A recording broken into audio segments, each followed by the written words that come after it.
Hi everyone, welcome back to this channel. So in today's tutorial, we will see how can you fix your MSI monitor HDR which is not working or not supported. So here's a fix for your Windows or console HDR setup.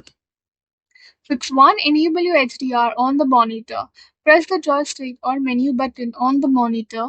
Open Professional or Image settings. Select HDR. Turn HDR on. Fix 2. Enable HDR in Windows. Right-click on the desktop and select Display Settings. Select your MSI monitor, click on HDR or Use HDR. Turn Use HDR on. Fix 3. Check the display cable.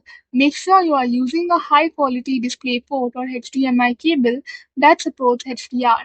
Reconnect the cable securely. If possible, try a different cable or the port.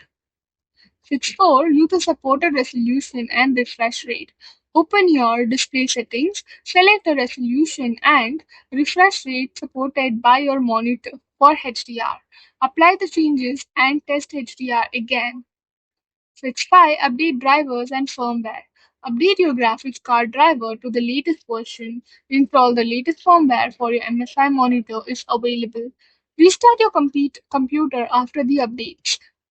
That's all for the video. Thank you for watching. Don't forget to like, share, comment, and also do hit the subscribe button.